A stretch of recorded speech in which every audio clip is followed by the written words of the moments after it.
What's up, y'all? It's Mr. Right Way here tonight. We're gonna be talking about the PlayStation. Are they trying to be like Nintendo? Is Spider-Man good? Xbox doing a lot of hating, y'all. We got a lot of good people here tonight with the right way. We got first my. You see this right here, the Fruity Pebble shirt. Hold on, what's going on? I can hear myself. Oh, there we go. I heard myself, y'all. So I didn't mute myself. We got the Fruity Pebble right here. Look at this Fruity Pebble right here. He gave me this shirt, but look at this Fruity Pebble. What's up, man? What's going on, man? How's it going? That's good, man. Look at your room. Yeah, man. I'm just chilling. Friday night. Do you know you on? See, do you know you on? What's going on? What happened? You know you on? Do I know I'm on? Yeah, I know I'm on. I'm just listen. I'm just glad that you're wearing the Fruity Pebble shirt tonight because you need. Wait, what happened to our other guy? Oh no, well we got. Oh man, Megan just left out, y'all. Look at this tonight, y'all. You know what it was? He saw the Fruity Pebble shirt. He's like, "Yo, I'm out of here. I'm out. I'll see y'all next week." He said, "He said." Okay, so Mega will be back soon, y'all. His internet acting weird. Y'all already know, like the first 30 minutes, we was gonna be on at 9 o'clock, and we just had computer issues, and then anyway, we sound like we working for Xbox right now. It ain't me. I got my stuff together. This, he finally got his computer together. He was gonna buy a $300,000 Neo Geo game. No, I was not. Out. All my Neo Geo money gone because I got to buy a new Mac computer. It's all gone. Man, I see. What happened, man? What's going on with you, dude? What's going on, everybody? What it is? I got that MK1. I got to rock it tonight. Nice. I'm ready to go. Happy Friday. It's my birthday weekend, man. I'm pumped. That's good, man. You're gonna need a long drink tonight, Paul. Yes. But you're gonna need a good. I can't even say you need a good stiff drink, Paul.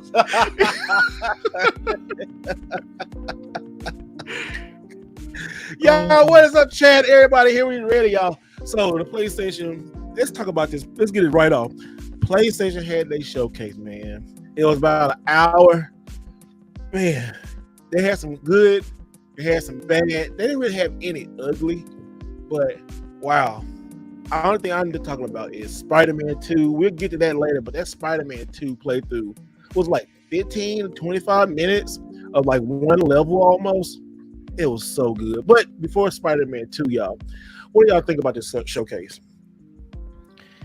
It was a little lackluster for me. Really? Okay. It was yeah. I gave no Neo Geo stuff. No Neo Geo stuff. No, it gave. I was about a 6 out of 10. I think. Okay. Highlights: Spider-Man 2, of course. Metal Gear. Yeah. I mean, I didn't see any gameplay, so the CGI, the trailer looked good. I'm looking forward to seeing that. Marathon is interesting. Bungie coming with the new one. I've been waiting for this one for a while. I'm a big Destiny player, so I don't know. We'll see. I want to see some more. What about the add-on to Destiny? You saw that? I guess it's like a new map coming or something like that. Yeah. So what is it? I haven't played in the last like 6 months. I've been playing like the last 7, 8 years straight, and I've completely stopped playing the game. But they brought back a character that had been killed off apparently. And we'll see what the story looks like. I guess I need to dive back into it. I'm kind of just waiting for Marathon at this point. Now, you know what? It seemed like the show started off like a whole bunch of first-person shooters, and then it was just a weird bag. It was like, this show's gonna blow your mind. And if you think about it now, in the moment, it was cool, but like after you thought about it, it was. I ain't say lackluster. I would say 7 out of 10 too. I keep thinking about like, okay, what exclusives? Because we'll talk about it in a minute. But Steve, what do you thought about the PlayStation Showcase? Did you get a chance to see it? Yeah, no, we watched it, and then I would have to agree with you guys. I think it's like a 6 or 7 out of 10. I think the only thing that really I was just kind of like, was when they showed Assassin's Creed. Am I the only one that's kind of over Assassin's Creed? Yeah. By now, I'm just kind of. Yeah, I'm kind of over it. Yeah. I mean, I get It's it. like Madden now. Well, it's like that or Call of Duty, but I kind of saw it and Yeah. I was like, okay, it was hinting back to the original Assassin's Creed. So I was like, okay, that's a step in the right direction. But I feel like every year we get a different Assassin's Creed, and I'm like, I don't know. I'm Assassin's Creeded out. Just being honest. Yeah, like Assassin's Creed. I'm tired of Assassin's Creed. I'm tired of Call of Duty, and I'm tired of Madden. I'm tired of all of them. I'm tired of all them games. I'm like every year the same thing. But I understand in sports games you got to come out every year. But still, just Assassin's Creed and Call of Duty, like, man, take off 4 years and let us wait on it. You know? Yeah. I don't know. We'll probably get into the VR stuff. That was the stuff I was really kind of looking forward to, is along with the handheld. I know we'll get into that, but well, I wanted to ask you guys what you thought about with the VR2 stuff. Are these games that they're making, because they were very sketchy with how they said it, are they already the games that are out that they're giving you a VR2 add-on to it that's like a kind of like a free upgrade to it, so it's going to make you nauseous? In other words, that's what I'm trying to get at. It wasn't developed for VR is what I'm saying. No, so some of them, like some are new games and some are just like add-ons. I like Resident Evil 4, they may add a mode like they did on 7 and 8. Mm-hmm. Well, I don't think 8 had one. It was 7, because 7 was crazy. I tried that. I'm like, no. Put that VR mask. I'm not doing that no more. That's scary. Yep, Resident Evil makes me nauseous after about 20 minutes of it, because when you move your head around, but when you move your head around in VR2, it doesn't move the camera. You have to use your analog sticks to move it. So when you're moving the character and moving that and moving your head, you get like, I don't know if it's just discombobulated, but it messes it, and then you start feeling it in your stomach. It's weird. That don't happen to me. I don't get motion sickness from it. It's just like scary. I was like, no, I get motion sickness. Well, we get scared too. Man, it scared the mess out of me. We got Mega back, man. What's up, man? Can we hear you? Can you hear us, man? Everybody having computer problems tonight. Yeah, he'd be out. It's one of those nights. I know it's one of those. There nights. we go. It's one of those. There you go, man. There you go. I'm back in there, boys. Look, I promise everybody in the audience, the Nintendo ninjas ain't over here trying to like clean up shenanigans. Y'all probably noticed like this stuff background that's missing and stuff, but trust me, everything is good. All right. But we in here though. We in here. Well, you know what I want to talk about? What's on back of my screen TV is Street Fighter 6. That trailer. And that latest one was fire. Yeah. So the trailer and the beta. Did anybody play the beta? Oh yeah, play the beta? A little bit. I did too. Open beta and the hub. Yep.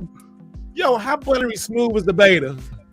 Man, dude, I can't wait. I'm like, the beta solidified it for me that I'm glad I bought the collector's edition. You bought the collector? I did too. I bought it, dude. Yeah, I was like, I was thinking about getting it. Okay, tell me. Okay, this is the only thing I hated about the beta. Right, when you get in, they automatically, if you don't change it, put you on like not classic mode, but the new modern type of controls. Did that happen to you? Yeah, I hated that, because I was sitting here playing, right, and I was like, all right, and I played with this right here. I said, my car I couldn't find my 6 buttons, and whatever. Y'all had like 2 hours left to play, so I was here to get through, because everybody looked the same. Everybody had the same outfit, so I'm like, oh, everybody trying to hear me play. And so I'm running around, and I'm going to the arcade and matching up people. I'm doing pretty good, because they kind of like match you up with some people. But if you put it on like just like anybody jump in and play against you, man, I was playing against like some pros, got my tail whooped. I was like, hold on. I was like, people who had like platinum, people who had platinum coins or something. Like, what is this?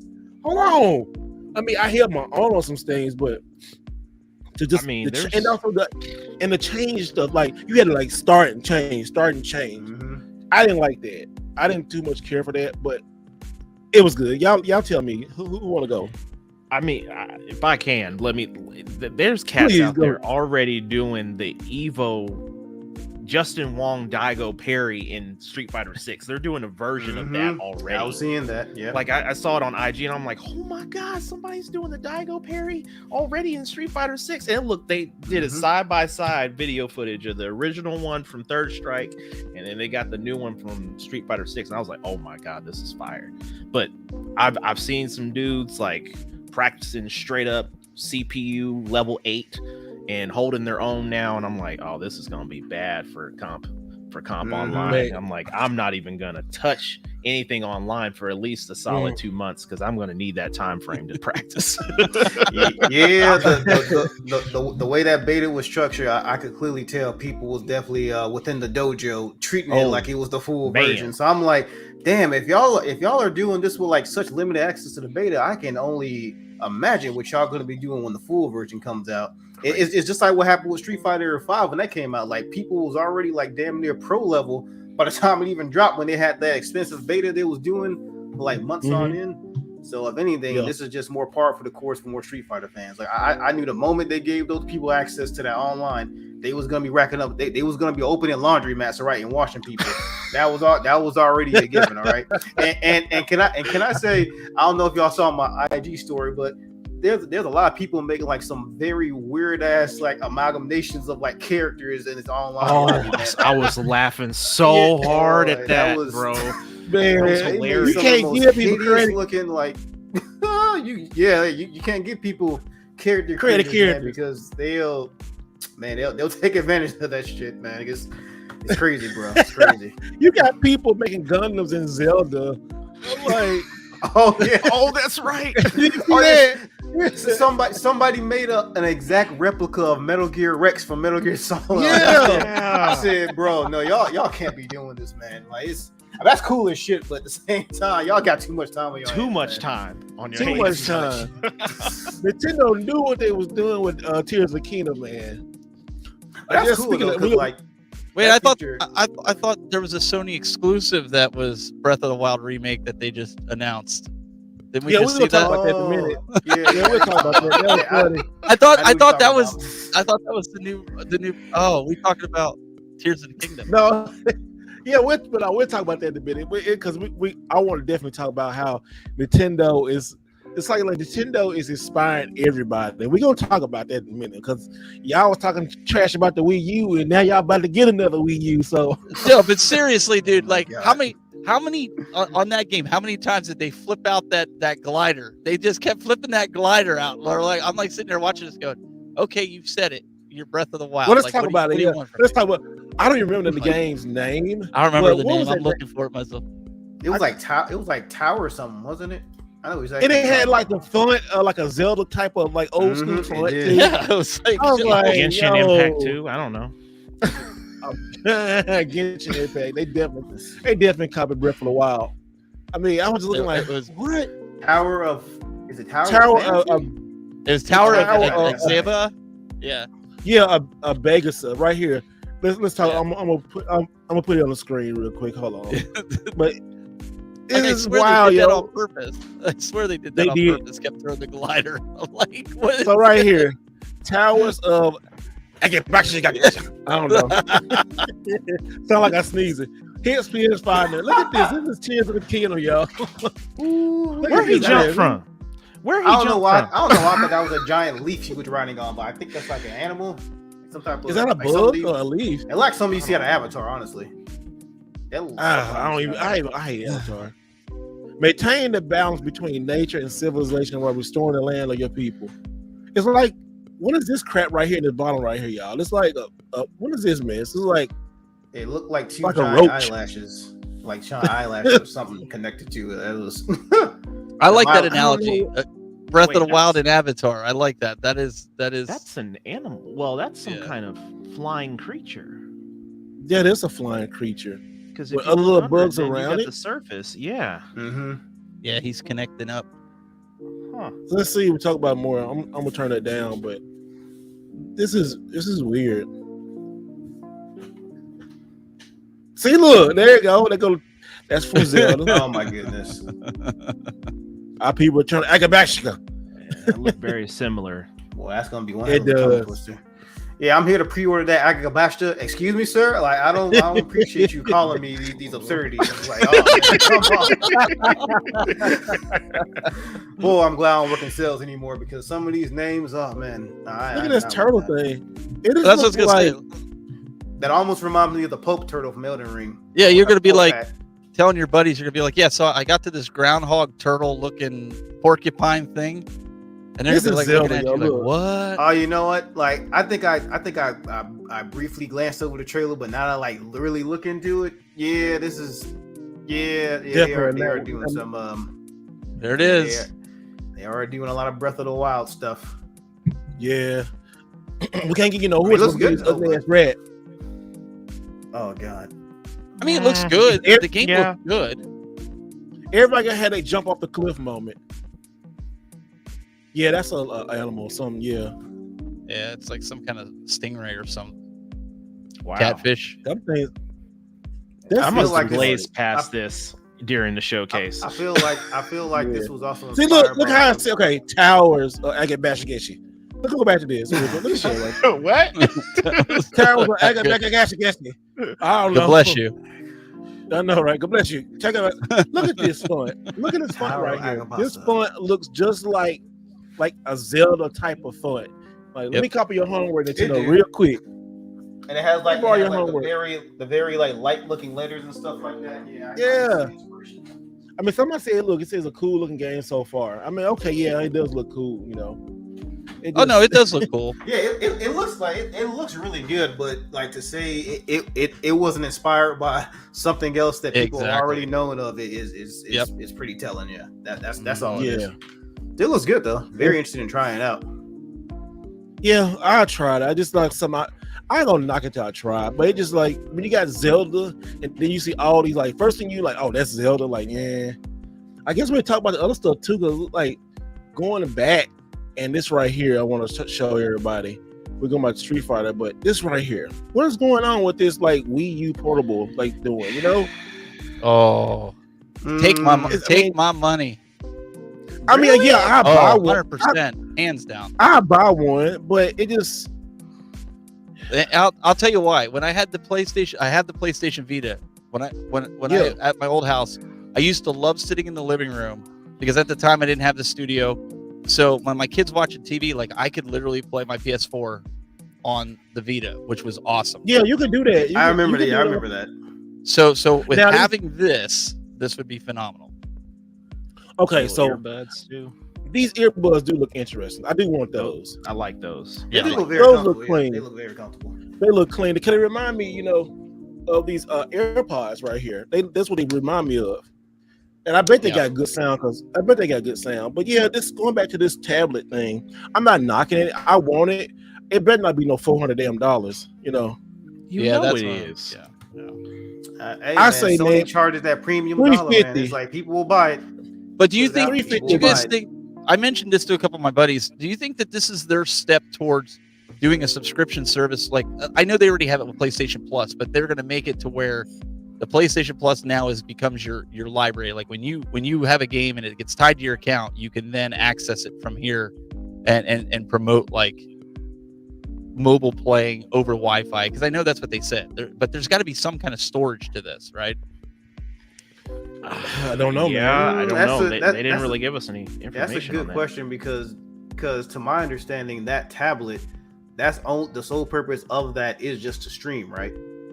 Yeah. Exactly. That's what they said so far. They haven't really, because we were talking about it. We were saying like anywhere from like $250 to $299 for like if they did like a 128 gig model, and then if they went up to like 256. But I really think they need to start at 256 and 512. Like I Okay, think they so- compete with Steam Deck. Yeah. Okay, so Yeah. the tablet thing that's attached to it, like, so all that's basically one unit, right? That's not something That's you buy one unit. separately. Correct. Yeah. Okay. Oh yeah, if it's So all so being basically streamed, you it's taking probably your- gonna have. You're splitting your controller in half and then putting a Mhm. screen on it. So basically, okay. you're taking your Steam Deck and your thing right here. So I guess it's gonna be the same size as Steam Deck, but with these on the side like this, I guess, you Yeah, had this on the right. side. And if it's gonna be a streaming device, then like I really wouldn't think it would have that much in terms of like onboard storage. Like probably something very simple, just to like get all the applications running. But I don't think it would really have like space for like an SD card or anything like that. Well, that's because what I was everything can stream. like. they didn't announce it, but are they testing the waters to see if PlayStation Plus, like you start uploading, or like Apple does it, like if you have an album, if you own an album and you put it in and a computer sees it then allows you to have a higher digital version of it. I wonder if they're going to do something like that to where it's tied to your PlayStation Plus account. So then you can go anywhere. I see. You see what I'm saying? Rather than just being tied to your house, like we talked about the Wii U.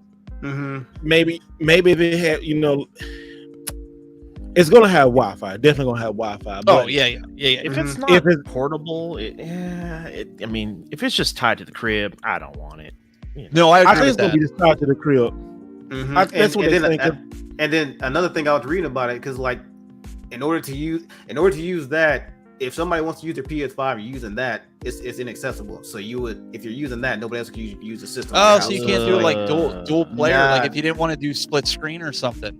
That's why I was reading. Oh, like, that sucks. If that thing is in use, the console won't be able to be used by somebody else. So I'm like, that's not good. So I'm like, what the hell is the purpose of that thing then? If you can't pass, weird. Yeah, pass. I don't know.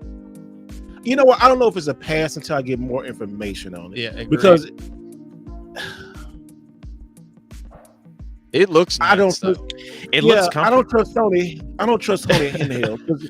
Listen, Sony don't support handhelds for a long time. I mean, look at the Vita. Look at the Vita. Look at the PSP. I mean, the Vita still is good today. Like you said, you can get the Vita and play what's on the PS4, remote play. And in some ways, I think you still can play remote play on PS5. I think. I don't know. I haven't tried that. But I know PS4, great remote play. But they discontinued the Vita. And now the PSP is like... well, the problem too with the Vita, you only had L and R. of it. You only had L and R buttons. You didn't have L2 and R2 on it. So for some of the games that you needed, like the first-person shooters and things like that, you really couldn't play it in remote play. Where this, it looks like it has both. Yeah, it has both buttons. So it doesn't look like there's any limitations as far as that goes. But the screen looks nice. Yeah, I mean, from what we can see, nice screen. Yeah, really nice. How screen. big is it? It's 8 inches. I can't remember if they confirmed. Is that an OLED or is that? Yeah, I was going to ask if it's OLED size. I don't think I don't know if they even ever confirmed it or not. I don't know if they confirmed any of that. I know my son, the first thing he said after he saw it, he was like, "Dad, I want that for Christmas." So I think you're going to get a lot of that. Well, no, because they look at it as it's an accessory to it, and like if he wants to play his PlayStation 5, like he'll bring his Switch down in the living room and play it. So like if he can bring that down and play his PlayStation, he's all for it, or sit in the back porch or whatever. He's going to be all about it. And I think there's going to be a lot of people that feel the same way. But what about this right here then? That all that sounds really good. I just say I don't trust it. I don't trust it yet. Oh no, I agree with you. Because PlayStation has shown in the past they'll buy some. They almost kind of like Google. They'll put a new product out there. And then they just cancel it. Like, it ain't selling much. Look at the VR. The VR really ain't taking off that well right now. I mean, finally you can buy like a GameStop. So maybe. I just can't believe they didn't give us a price. They're launching this in November, and you didn't give us a price. You didn't give us a demo. You didn't give us anything. Okay. Except for like a 20-second clip. I have a theory about this, and it ties into Spider-Man 2. All right. So PlayStation right now is. This is my opinion. I'm just kind of thinking crazy. PlayStation is not playing chicken, but like, seeing what Xbox is going to do. Because, Starfield, the presentation going to be out next month. So they trying to see when is Starfield going to have a release date. And then they're going to drop the release date for this, and then drop the release date for Spider-Man 2. Because let's be totally honest, really. We haven't seen Starfield being proven, but people want it. But Spider-Man's been proven. Look what they did. There's no reason why. There's a reason why they show 15 minutes of gameplay of Spider-Man 2, y'all. There's a reason why they show all the Spider-Man 2 gameplay. They're ready. And they say, look, they real confident about it, and they know people are going to buy this game. This is going to be a hot seller. And soon, PlayStation could be petty and release it like the same week or a week after or a week before Starfield. I don't know. It just... Ooh. What if they release on the same day? I don't know. That would. Yeah. I can see them pulling off something like that. This is selling PlayStations. this is what's selling PlayStations at Christmas time this year, right there. You're showing it. Yeah. Absolutely. Yeah. Because Fence sitters, look, that's what they're gonna buy. it's not on the PS4. It's all PS5 now. All PS5. All PS5. And that, let me see, like, look at some of the demo, like the gameplay reveal. I mean, yeah, I don't know if you want to talk about that, but I don't know. I counted like 1 or 2 games that they said that would work for PlayStation 4. I mean, think look they at this. pretty much killed it. Yeah. Yeah, that's amazing. Look at this gameplay, Rudy. Look at this. This is This awesome. is like, I was like hooked through this segment of the showcase. Yeah, right I here. was. I was like, oh my God. I was like, this is Yeah, the one part that I absolutely loved was when he got that one like thug against the wall. He stood on one hand. Oh, he was like bicycle kicking him. oh my I was God. and then somebody Canned him. like some Right here, like look. somebody. Yeah, it's about to come It's up. about to Like boys. yeah, it's about to come up. Watch how he do. It ain't that one. It's the next one. Oh yeah, Oh, his old buddy right yeah, here. Yeah. Boom. Look at it. Boom. Here you go. Like, ooh. Like somebody captioned that. It Dude. was like somebody captioned that and said like when a drug dealer is like by about 5 grams. Hey, Bro. he did the Liu Kang kick on him. He He just did the Liu Kang bicycle. I like when they're going then over we- the water and he actually goes. that He was goes fire. through it just like they did in the movie, right? Movie. Where he goes through Yeah. the. Mhm. I was like, that is, like, I want it now. Like this. And Like, here's how to do it here. I do love the seamless transition between Miles and Peter. Like I am gonna thoroughly enjoy that. Yeah. I think that's This really was dope. so smooth, though. Look at Dude, this. this is I know sick. a pro was I think it's playing gonna- this still. I think it's gonna do something like how GTA 5 did, how you could just switch and to see what other protagonists were doing. I think it's gonna take the same approach. That would be cool. That would be. I mean, But this look at right this. here, he's kicking folks off of the Mhm. Yeah. Sea-Doos, and I'm like, oh my It was that's so God. seamless. That Like, is it might be movie quality. Like it might be something like, you know, if Miles is swinging around and you want to check it on Peter, he's doing stuff like in the lab, stuff like that. Like that would be really dope. So it's like you can enter in between like what they're doing throughout their daily lives. Like that would be really amazing if they do that route. Yeah, that would be. I mean, just look, the graphics are so much better. I mean, you can tell they smoothed out, but it just look how everything moving fast and just look at dude's cell phone like right here. Hold on, I'm gonna go back to that. Yeah, like Look at little this things right like here. that. Like when they're on the ferry and they're just like doing. Look at like, this dude's cell phone right sure. here. The detail Mhm. right there, bro. That's Yep. crazy. Oh yeah. The dude's cell phone is like, look at that. It got stuff playing that was out here. Oh yeah, it's actually capturing what's See? going on in the background. That's Yeah, like hold little on, attention to let me see. details like that. That's amazing. And okay, so you see, look at Spider-Man. He's still like he waving at him, like, "Hey, watch." When they go back, like he was waving at him. Yeah, see, look, Oh yeah. Oh wow. did you I see that missed go that back? the Look, first time. watch Spider-Man. Hey, It's always the little attention to details like that that just bring the like superhero characters like that to life. Oh, man. yeah. I love that Yeah. stuff. This gets me pumped for Wolverine a little bit. Ooh, Mhm. Wolverine, what, 2025 maybe? I It's know. gonna be good. Yeah, that's like a 2025 I easily. can't wait. I think that's they- gonna be an M-rated game too. So Yeah, that's it's gonna be. Yeah. It's gonna be raw, bro. It's gonna Mhm. be dope. Look at this. That reminded me of the movie a lot. That Yeah. segment right there. Look how clear you can see underwater. It just like watch how his eyes go right here.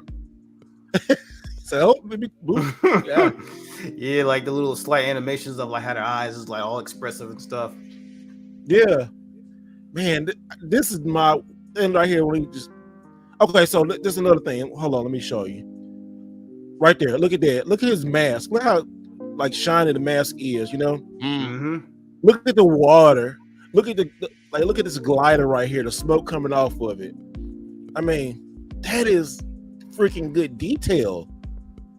Just breaking Even this thing down and just Spider on his back is raised. It's like a Oh raised- yeah. I was looking at that too. Yeah. yeah. Look at that. Hey, Like, that's just I just caught it right there at that angle. I'm like, oh my Mhm. god. And then you can that's- see like all the detailed lines and stuff throughout On the the suit, throughout yep. his back and the Yeah. suit. Yep. Yep. Like Yep. you can see each and every individual line and like the creases that go through them. Like man, this But game Yeah, I movie didn't catch any of that. I didn't catch any of that during that. We came a long way, bro. Yeah. Oh, if you'd went back and watched the direct and not the direct, but the showcase in like in 4K, oh, that shit was beautiful, man. Trust me. Go back and watch it in 4K. I need to go watch. I mean, just these are amazing. Like, look at these. Especially if you got like an OLED TV to watch the shit on, man. Oh yeah. Oh, I'm gonna go watch it on 4K. Tell you, man. Tell you, man. I did that like 2 hours after showcase in it. I said, well, I can't wait to watch this on my OLED in 4K because that's the stream didn't do it justice, man. Like, trust me. Like watch it it on a 4K TV. Let me see. Can I put this on 4K, bro? Let me see. I got no HD. Do I got it? Oh yeah, it's on 4K. You're on. No, I'm not. Yeah, but StreamYard's not going to play it in 4K, unfortunately. Oh, that's right. It's not going to play. It's shuttering now. I don't know if it's going to play 100%. Yeah, I better go back down to 1440. But just look at this. Like, Spider-Man, like, when he got the new suit, he don't care. I mean, I wonder how he's going to lose it to Venom. Yeah, like we all paying attention just like how his voice pattern was when he was just talking with the black suit. Yeah, I'm like, man, he gonna mess around and end up saying the N-word like by accident. He's like, oh man, come on, bro. It was. I'm like, you got too much energy going on, bro. He was like, I got this, Miles. He's mine. I got bigger teeth than his. I was like, all right, man. Like you about this close from going back to the land of no return, bro. You should calm down. That black suit getting a little too much into you, bro. It's I am black. But no, what's so good about why? I mean, have you seen this? Well, have you seen the story of Spider-Man? I know you've seen it, right? When he had the symbiote right here. Have you read that story? Yeah, symbiote. Okay. Yeah, because so you know, it changed. Yeah, it changes him a lot. So, but I'm surprised they put that on him because when we first saw the trailer, we saw Venom. So is Venom gonna be in it? So. They haven't shown everything just yet. He seems in control here for some crazy reason to me, though, because that's what was confusing. I was like, what version of Peter is this? Because, yeah, he's a lot more aggressive, right? I mean, he took all those dudes out in the beginning of this segment. Like, he bodied everybody. But he did. He was still, like, he was talking to Miles like it was just another average day. Because I remember in the anime, like the one from the 90s animated Spider-Man cartoon, like during that era, it was pretty much the same way. He was pretty much in control, but it was messing with his personality to where he was a lot more angry. So I'm thinking it might be something to where the suit binds to him. He's in control for a little bit, but the longer the duration the game goes on, he starts getting out of control. So I'm thinking it's gonna be something more along the lines of that. Like when he first gets it, everything's cool and all, it ups his power and stuff, but like the longer the game comes on, it's just gonna really start affecting him. Or at least that's how it is in the cartoons. So I would expect it to do the same thing in the game. I'm sure. Did y'all see how big the map was going to be? Because the first Spider-Man just all stayed like in New York City. Now when he went up, he went to Queens. And then they also said there's going to be more boroughs to explore within the New York map. So the places that's returning from the first game, they were saying that there's going to be boroughs that you couldn't go into that from the first game that you'll be able to explore in this one. So they're adding more to. Oh, and then the wingsuit. Yeah, I know y'all saw the wingsuit, man. That was. Oh yeah. Look at that. Chef's kiss right there. And he had like those little circles he was like jetting through, and he was getting like the extra, wind speeds. Yeah. I was just imagine it. If Superman 64 would have pulled that off back in the day, that's all I had to do. I was thinking about that. These new, I'm saying, look at, golly, these screenshots. I'm saving these. I'm saving these live. Look at that. Look how good that is. Look at the lightning from the spider suit. Look at that. And also, too, you see it right here, his hand. Yeah, you see it right there. Look at that, because he don't do it from, he don't have it inside of him. He had to make it has it to the shooters. Yeah, you're right. Yeah, he had the shooters. And so many people coming back from this game because Spider-Man ended like the last boss against Doc Ock. It wasn't just. I ain't say it wasn't climactic. He was pretty easy, Did y'all feel? Did you feel that? Because it seemed like it ended.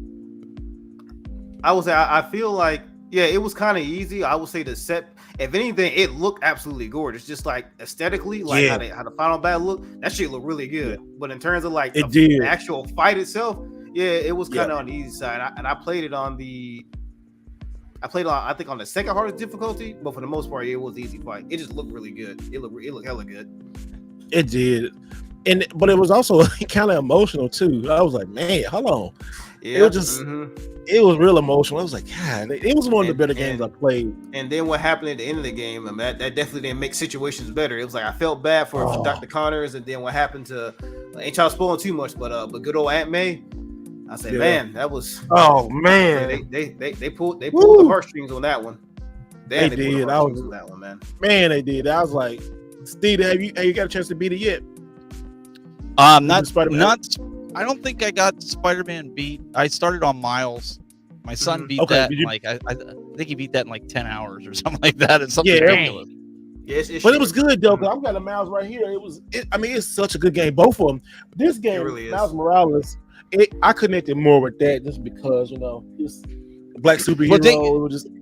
Wasn't it after you beat it though? You could play it again, and it opened up because that's what he was telling me. My kid was telling me like it opens up something else that you can get or like extra, like I don't know if it was achievement point. I don't know something. He just told me he was playing it again because it gave him something. I don't remember.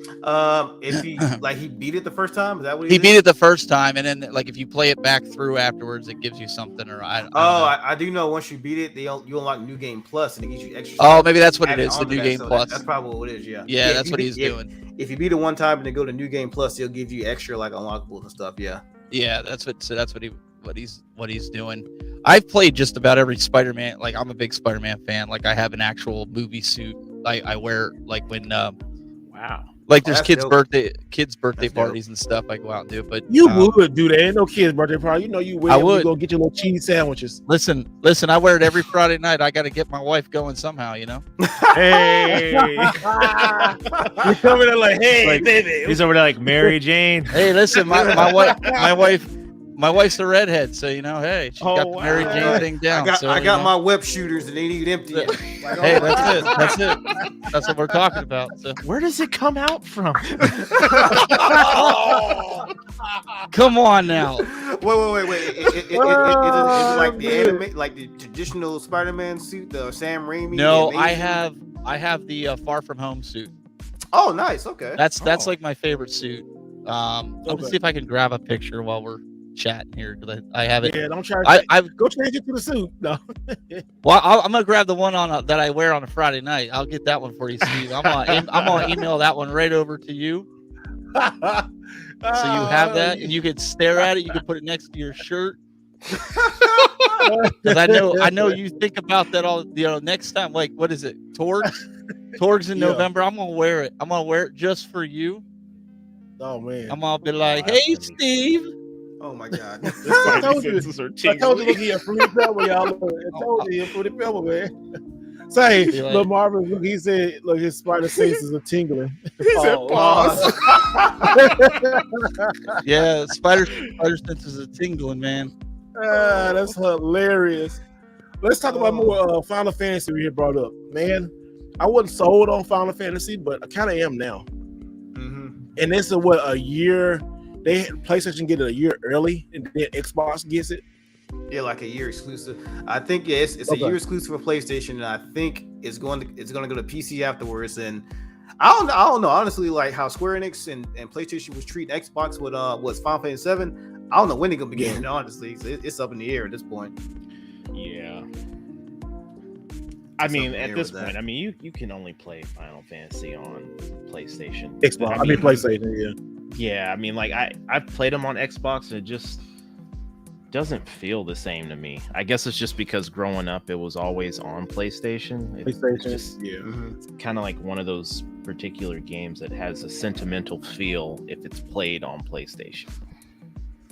Well, I was looking at I was looking at like people doing playtests of it, and they were saying just in terms of, because this is M-rated Final Fantasy, they were saying it definitely earns that M rating and stuff too, and it was just really? like, yeah, like expect some sexy time to be going on in there. I said, oh, word? Really? Yeah, you had to say nothing but a word, man. Yeah, man. He's like, I'm ready. Nothing but a word. But yeah, like every reviewer that I was watching talk about it was comparing to Game of Thrones. Like that's what we're talking about in terms of like mature level. Oh, sir. I wonder why they decided to go down that route. They've been pretty cookie cutter for the most part. Mm-hmm. Well, they want more people to come buy that stuff. Mm-hmm. They say they wanted to go more dark fantasy, so they definitely doing it. The lead producer is Yoshihiro P. He's known for reviving Final Fantasy 14 online, and he was like, I'm gonna give y'all a new resurgence of Final Fantasy. So I guess he's taking this new direction. I'm here for it though. Like it's been a while since we had like a traditional fantasy style Final Fantasy. So I'm definitely looking forward to it. All right, say this right. Yeah, there you go. Stop scaring kids, man. I would say, yeah. Why you look so menacing in that classroom? Like, look at you. Come on now. That's a pretty good suit, man. That's a really good suit. Everything's raised. It was custom made. It's an actual movie suit by the same guys that made it for the movie. Oh wow. Yeah. Nice. So, but my wife's a school teacher, so they were doing superhero week, so she's like, "Would you come in dressed as Spider-Man?" And I was like, "Yeah, I'll come in." But I do it in parades. Here you go, right here. Fun. It's fun.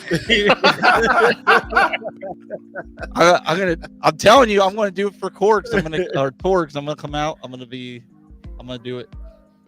I'm gonna have now do the eyes move by any chance? That'd be really no. I wanted to get the ones that you can put the robotic eyes on it, and like they'll just blink randomly. Yeah, I have the shell that's underneath the head that actually is so it's legit. Yeah. That looks really good, man. I love it. It gets warm because you got to wear stuff so your Peter Parker's not flying everywhere. You know what I'm saying? Yeah, that's not Spider-Man. That's Carnage. That's Carnage. But I like that suit. That's my favorite suit so far of the new suits. I can't talk bad about you. The kids don't care. They think it's Spider-Man. So they did. They thought very true. You know what the one kid goes? He says to his buddy, he goes, "That's the real Spider-Man." The kid goes, "How do you know?" He goes, "Because the one that came to my birthday party, he was wearing sneakers." He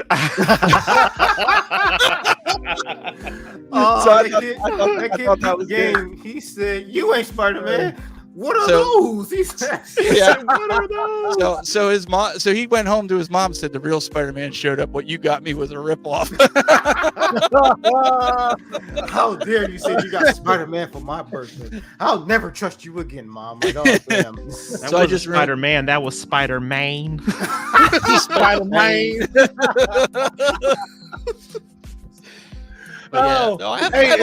I like making kids smile. It's fun. Oh man! Speaking of something funny, did y'all see this? I sent y'all that. Y'all see this right here. Look how petty Xbox is, yo. I had to reply to that message. 20 minutes. I said, "Is that real?" He's like, "Yeah, buddy." I said, "Oh shit." I was like, "Hey, there was great showcase, really awesome games. We just want to let you guys know these games are coming to Xbox." I was like, "Oh, y'all just wrong."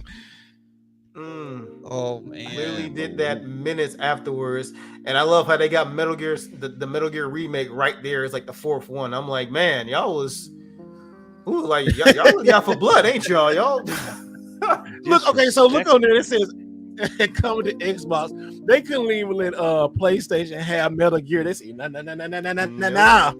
They put it right after. Right after. They weren't messing around. They said, "Y'all thought Metal Gear was exclusive? Try this, bitch." But was it a couple weeks ago? They were waving the white flag, and now they're like, "Oh, hey, don't forget us. We're still bringing out games." Them doing this right here, they definitely have to come with straight fire. I mean, cannons, bazookas. I mean, for them to do this, they got to come with it 125%. You want to know what I thought was really funny? That third game on the list, Marathon.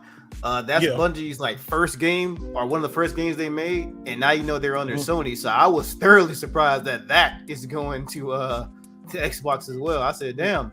Well, that was part of the acquisition. Like Marathon has been in the books. It's been being made. Like they allocated a lot of the resources from Destiny over to Marathon, and in that acquisition, they were like, "Hey, this is going to be a cross-platform." Okay. Makes sense. I mean, a lot of the stuff looks good. Okay, so like, I guess we can talk to showcase here too. Like Alan Wake 2. Did you see they said they're not making a physical copy of Alan Wake 2? No, they are Wait, not. they're not? Nope. No. What? They said we're not making a physical copy of Alan Wake 2. Nope. They're not doing it. I have Alan Wake 1. Like, that's one game I was looking forward to. I want that game physical. Yeah. No collector's a lot of people want it editions, physical. Nothing. They didn't even say we're not even gonna sell y'all a case just so y'all can have it on your wall. Y'all not getting nothing. I said, well, damn. I think that's the pinky toe in the water for them to start slowly and gradually getting away. Yeah, but you know what though? They're making so much money on physical. They would be stupid to not do physical. Yeah, because they don't care about physical no more. We only care about physical. No, they don't care, but they're still making money on it though. So why would they get rid of it? How much are they losing a year? Right. Because I mean, there's a lot of physical out there that gets damaged out and tossed. Like I don't know what. I was on Facebook, and there was someone working in logistics somewhere where their warehouse gets tons of old video games, brand new, still sealed, and they destroy them. They shred them. They literally shred all those games, and I'm like, oh my god, I can't believe you're doing that to my babies. Like, don't do that. No, I need that game. I need that game, and you're taking it away from me. Like, there's millions upon millions of dollars a year in video games that are destroyed and thrown out. And I think right now we're at a kind of a crossroads for physical, in terms of a lot of these companies. Like, well, hell, it costs me so and so amount of dollars to actually create the disc, the paper behind the insert, manuals if we have it, and nowadays they don't even put a damn manual in there anymore. So it's just a disc in the box in the insert. If I can reduce that, I'm making even more money, because guess what, I'm still charging them $70-$80 for a digital game anyway. Yeah, that's true. But like for the VR games when they first came out for VR2, they were all digital. But I still went out and bought this, and it's still sealed because I'm not going to open it because I already own this in digital form, and it's what Star Wars game is that? This is Tales from Galaxy Edge. Enhanced edition. But I left it sealed because I already downloaded, because when it first came out, there was no physical games for the first, I want to say 3 or 4 weeks. Is that VR? Yeah, this is VR2. Yeah. Yep. Oh wow. VR. I didn't know VR. They got VR physical games now. It was PlayStation, but it was PlayStation exclusive for what, the first 3 weeks? What I say, 3-4 weeks? Yeah. And then GameStop and them, I think, are starting to get them now. But again, you're gonna wait for Sony to ship it to you for 2 weeks. You're just gonna download the digital, right? Yeah. So that's what I did as soon as the store started getting it. I still wanted this because it's a collector's edition. It's Star Wars. It's a special edition, enhanced. So I was like, well, fine, then I'll just keep it in here. But I'm saying, like, so they're making double the money off of me, right? Like you were just saying, Theo, you were saying like, okay, $70 they can charge for this. Well, now I just spent $140 for the game. Exactly. So why would you get rid of it? Collectors are going to do that, right? Yeah. I think it's like really funny about it too, is because they actually had Remedy, the people who's making the game, a couple years back for the first Alan Wake game. It was actually delisted from like Xbox Live Marketplace. I think it was delisted on Steam and stuff like that because it was I think a copyright infringement on expired music to the license. So they had to take it off the digital storefronts for about, I think it was like maybe like 2 or 3 years or something like that, and maybe longer. Like I can't remember the exact number, but it had to have been at least 3 years. So in my mind, I'm thinking, what if another situation like that arises to where something expires in the game that has to do with a license and they have to delist it? So now nobody else can play it unless you didn't buy it. So it's like damn if you do, damn if you don't. I mean, trapped. Yep. So I can see the benefits of doing digital only because they were saying it keeps like market head down. It keeps it to where what market costs. It keeps it to where the game is going to be released for $60 on consoles and $50 on PC. I mean, yeah, I get it, but I do think I remember one point we did have a conversation in the podcast about how we will definitely be more willing and open to buying, like spending like $10 more, like $70 just for a physical game. But if we don't get a physical in this case, it's like, what's the point? Well, here's a little example for you. I pre-ordered Tears of the Kingdom, and I know it's not Sony, but pre-ordered Tears of the Kingdom for my son and I. My wife and my daughter started seeing us play it. So guess what I had to do today? Go buy 2 more copies. Mm-hmm. So now I own 4. The household has 4 copies of freaking Tears of the Kingdom. Mm-hmm. And Nintendo made what? Over. They sold 10 million copies in the first 3 days. How many people are doing this though with physical copies though? That's true. Everybody I have 4. I have 4 physical copies. And then when you think about it, like it had a collector's edition too, and that's a. I have 2 collector's editions. I have 1 sealed. I have another one graded already. Did you wait? Did you get the Switch too? Did you get the Zelda Switch? I do. I have the Zelda Switch. So there you go. Like you can't. Like I know what you're saying that they are moving toward digital, but if they do, they're going to kill so much revenue that they're making off of collectors. They will. They're just going to kill it. Because it's such an easier way just to like buy somebody a copy of Tears of the Kingdom as opposed to let me go to the store and get like a Nintendo eShop card and gift it to them, stuff like that. It's a lot simpler. Just physical game, buy it for them, give it to whoever you're trying to give it to. Here's what happens. I think this is just me thinking. They remove the standard discs or whatever carts, what have you, and go full digital, and they charge even more for a collector's edition because they know we're going to pay for it. So now where we're paying, I mean, even now, $250, $270, $300, that's still high. I mean, that's a lot of money. Hell, that's almost a damn console if you think about it. When you're looking at it. Wait, Mega, didn't you get? You were talking about on the one show. I wasn't on it, but didn't you get a collector's edition and they gave you the case and you opened it up? It was just a digital code inside of it. Was it you that got that? And you were mad about it. You were like, dude, they didn't give me a game.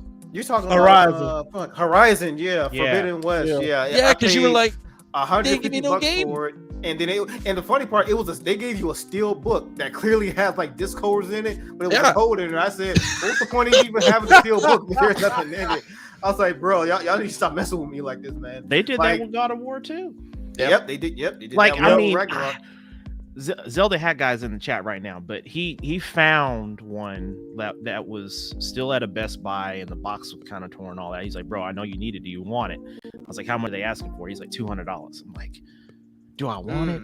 Do I want to buy it for just the hammer? Do I need it? I'm like, no, I don't even have the damn game in it, but do I need it? Because I have the game already. I've already beaten the game. It's really just comes down to how much do I want it? And I'm like, there has to be a threshold amongst collectors, amongst all of us, really. Like, when do I stop? When's the cutoff to say, okay, when do I need to stop purchasing different variants? I mean, hell, for the same game, I don't need it. I'm not even playing the game yet because I'm busy focused on another game. I still ain't playing Zelda, yo. Same. I haven't either. It's getting worse. So that's the question that I have. But that's the question I have, though. Okay, so as a collector, we're collecting these retro titles. Okay, so now we're buying these Tears of the Kingdom collector's editions that are probably massively overprinted, right? They're massive. Sure. So in 20 years, is that system that you're buying, is it going to be worth this time something? They did. Yeah, I think you know what? Okay, for mainline stuff, I think so. And I'm sorry, I didn't mean to cut you off, but I'm saying like No. But I want your opinions on this because I've been trying to chew on this to say like Retro Neo, you were you're like, well, I bought this, I bought the special edition. Are you going to get your money back if down the road you decide to sell that for another Neo Geo game? Because that's what I'm wondering. Because I'll tell you this, like I purposely made it a point, even after that podcast when we were the Zelda release that night. My goal was to find a collector's edition without pre-ordering. That was my goal, and I found 2. And I found a store that had 5 just chilling in the case. Oh yeah, hey, I know the story. I saved one, but I need to go get it. I posted it on Facebook, all this, and everybody's like, "Oh, they got him! They got him! They got him!" I'm like, "You better not post a store no more." But no, I won't post it no more. I mean, but I had one coming from Amazon, which was the thing. But they messed yours up. I ended up buying one from that store anyway, and I was happy I did because when I got it from Amazon, the box was torn up. I was pissed. Yeah, the shipping. They put it in a big ass cardboard box and a couple of air banging around, and it's banging around, putting dents in. I was like, me as a collector, I want my stuff mint, 100%. And it wasn't mint. So I'm like, okay, I've got an extra. Well, if I ever do need to flip it for double the cost, later on 4 or 5 years down the road, that's going to be the one that goes. It's still sealed. Because I thought about that for an investment to get the Zelda, because I seen it at the store even today. I was like, oh, should I get it? Get it. Yeah, I was seeing it go up and on Amazon. Like today, I saw they had a couple of them. I think it said like 1 or 2 in stock. I literally just refreshed my page and that was gone. So it's like going in and out on Amazon. For the Switches though, like in terms of the OLED Switches, the rare one out of those is going to be the Pokemon. The Pokemon Switch is going to be the one. Like the Splatoon, that one's oversaturated. You can still find those in stores. Plenty of Zelda ones out there, but the Pokemon one is gone. And I had that one and I sold it, and I'm like, what is it? Our Exchange had a Pokemon Switch today, and I didn't even check to see how much it was. It was like sitting in the back. It might even be. It was complete in box, so I don't know if it was somebody else. You still can get it. You still can get it right now. You still can get it. I'll just like 3 or 4 more years. This is why I told the guys last night in the chat, right? For some reason, Best Buy found some new copies of this right here, and they charged $24. Did you get some? Yep, I was able to get 2. One.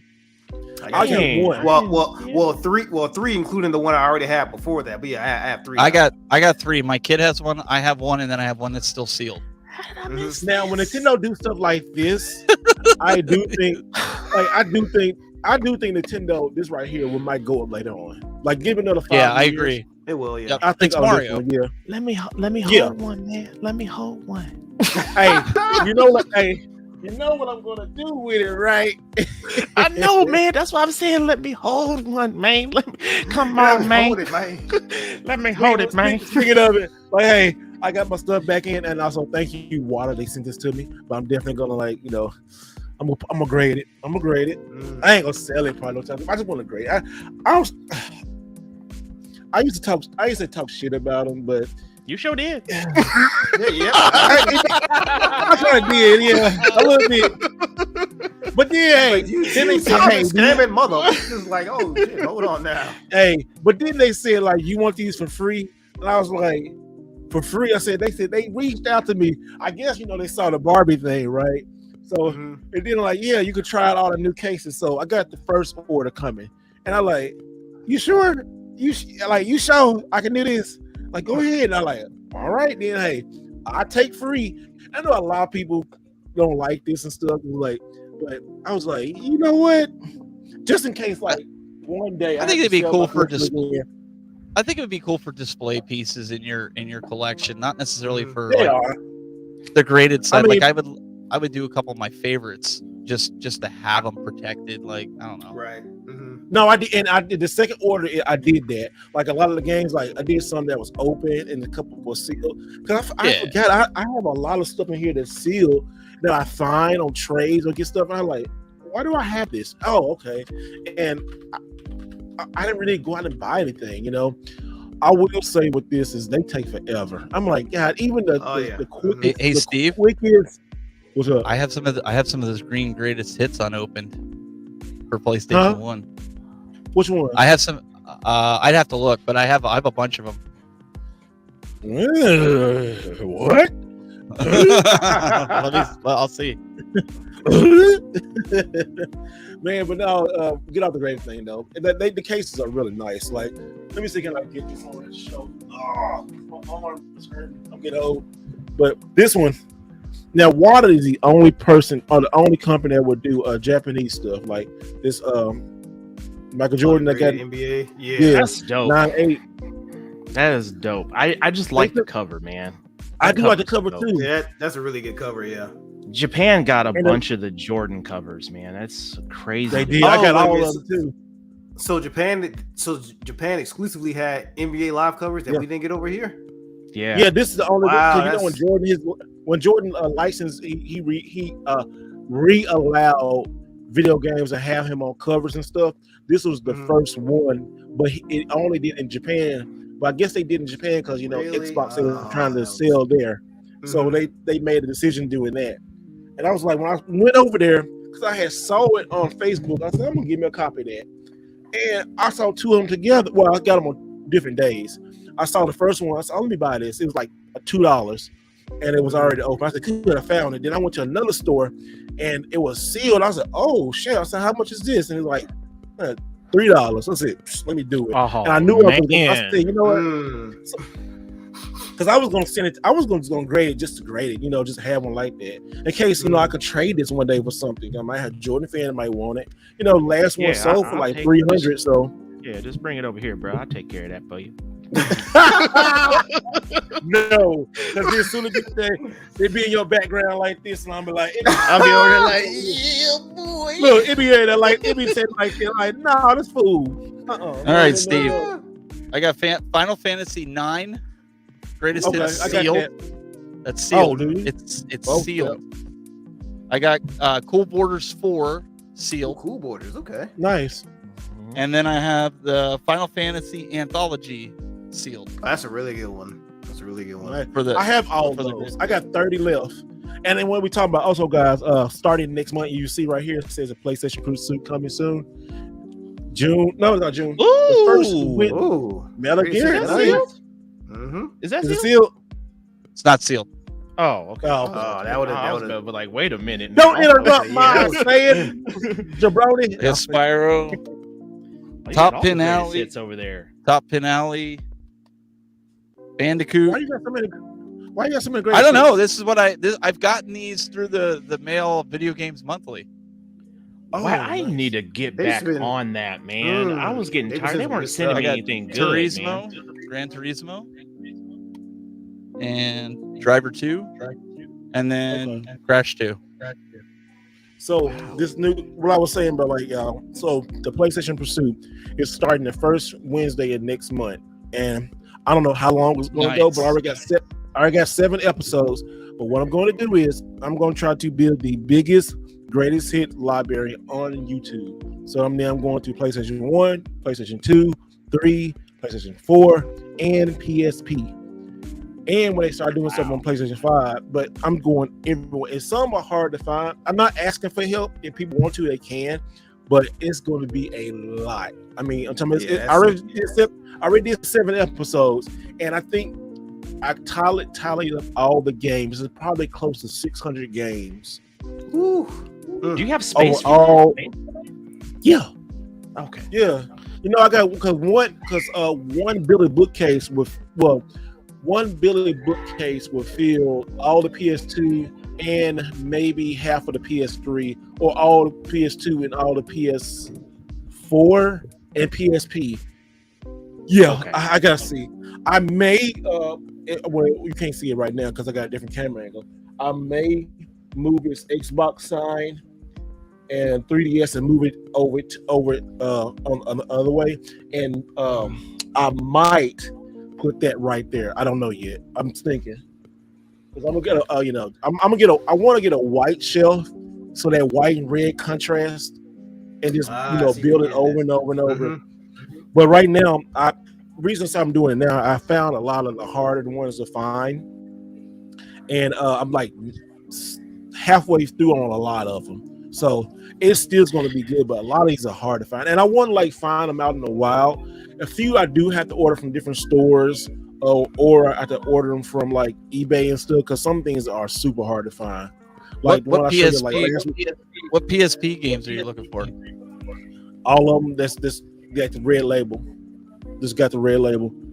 I might need that one. Yeah, I might need that one. I think I need that one too. Let me see. Oh, I definitely need that one. I definitely need that one. And then this one's sealed. And I definitely need that one. Yeah, I need all those. I really haven't started on PSP. See, that's what's so good, so great about it. Like each episodes or the first couple episodes are PlayStation 2 because that's the biggest one. But I need to go through trying to find like PSP. I haven't really started on PSP. The PlayStation 4 is really kind of weird. It's different. We're gonna find all about it, so it's gonna be not trying to rep for him, but Video Game Monthly, man. You need to. Oh yeah. I'm gonna talk. That's where I got these. That's where I got these. I need to start that back up. It's funny. It's like when I canceled it, I wasn't getting anything. It was like the time that I canceled, it was like, oh, now they're giving good shit. So I need to re up. I definitely need to re up. Oh yeah. I'm hearing an echo. Where's the echo coming from? Speakers. Somebody's speakers. Somebody's got their speakers. That's your kids in the background. Yeah, I don't think that's on my end. No, that's not my end. Maybe you might be hearing. I don't know. It's just we're hearing ourselves back, so I didn't. Yeah, I heard it right after. I don't think it's. I muted myself just to see if it was me. So is it me? Hold on. Let's test. Check. Hear it. I don't hear it anymore now. Yeah, I don't hear it anymore either. It's on you, Steve. It's on me? Yeah, I think so. I got this. Well, also too, this Spider-Man is playing, so it might be that. Oh, it's good now. Yeah, it's perfect. Well, never mind. Okay. No, it's back. Hold on. We should call this show technical difficulties tonight.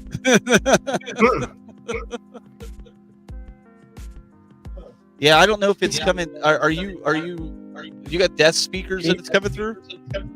Also, too, you know what? Could it be my fan right here? Is it that?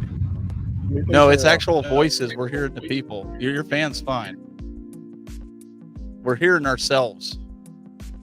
Y'all hearing yourself? It might, Yeah, that's why I said if you got speakers. Let me go in the setting. Like a slight echo, yeah. I said it says echo cancellation, so. Yeah. Here you go. Can you hear me? What about it now? No. Check. Check. Testing. Yeah, it's still there. Yeah, I still hear it. What about right now then? Testing. Check. Oh yeah, that would really hear it. Yeah, I really hear it right there. Yeah. I took that in. Let me see speakers. It's probably because he's not wearing his headphones or his earbuds or whatever. It's just picking up on the microphone. It might be. It might if I put these. It's all good. Yeah, probably. No, it's all good. Just it's not that bad. No. He said Ghost Kids playing Spider-Man. Somebody said Ghost Kids playing Spider-Man. Don't scare me like that. I'm gonna run out of this goddamn room. Like, it's probably it's my house. It's my house with the kids playing. So. But you know what? Like it's gonna be cool to watch him try to collect these greatest hits because I'm not even collecting them. I'm just like I'm getting them. You know what I'm saying? Like they're just showing. I have zero interest in making that, but it's gonna be cool to see you go for it because there's a lot, man. We saw them in the store today when we were talking on the phone, right? There's a lot of them, dude. Oh yeah. And what's so fun about this? Nobody's really doing it on YouTube. Really doing it, like going out and getting them. And I'm learning a lot, like from Facebook groups and different people. And when I learn, okay, I hear kids, but that ain't me. Yeah, that's me. Hold on, I'm sorry, y'all. My bad. No, that's okay. Yeah, the kids. I got house guests. No. No. You're good. He just wanted to make sure he wasn't going crazy. Okay. I'll just make sure he kind of when he said that like ghost kids. I'm you should have just been like kids. There's no kids. I don't know what you're talking about. I don't hear nothing. Like make that pretty. Hey, I got scared for I got scared for him. I was like, whoa, man. We could have been like Princess Peach back there as a kid running up. Did you see her? He's over there. Hey, black folks, dude. Black folks don't do good with ghosts. We don't like to be scared. Man. Come on, no, we'll do it. I don't do that scary shit. No. Oh man. So somebody in the chat room wants to know about a Metroid Prime Metroid Prime sealed. Steve, what do you think? Will that be worth double in a couple years? No. Yeah, probably not. Because Too like many of them. Yeah, like initially when it was first coming out, yeah, it was very hard to get. It seemed like it was limited print. And then afterwards it was like See, look, me and Ness got one of these. Oh my gosh. Look at this yeah, guy. I remember when they was talking about that. I've got He got the case. Ain't great that. He got a 9.8. He's over there. It was only flexing $40. his wadas. No, I ain't flexing. But you know what? I like the cases. I ain't gonna lie. I'm teasing you. No, I know you are. But I like the cases though. The cases are nice. I don't know why it's so stupid, but it's like, what is those cases? Those what cases were those? The acrylic cases, right? Because the acrylic cases are expensive. They're like $20 a pop. So like $20 more, So, and you was talking about these right here, man. Look, these collector's editions. I still think you can still get these. Like they changed them over the years. We had talking about that on this. Apocalyptic Minister. He says as he holds up his graded Metroid, it's not going to be worth anything in a couple of years. As he's holding up his graded. I know. It's not going to be worth anything. Don't go out and save it because I got mine graded right here. It's going to be worth more. Okay, so the way I looked at it originally, right, when I first got it, I was like, okay, I'm getting this graded straight away. I was like, I don't know. Because the way I thought about it was it was sold out when I was looking for it. The local Walmarts had them sold out. GameStop didn't get a shipment in. So I ordered my first one directly from Nintendo, and it took like 4 days to get here. And then finally they got shipments all over the place. And I was like, okay, fine. I'm going to go ahead and buy 2 more.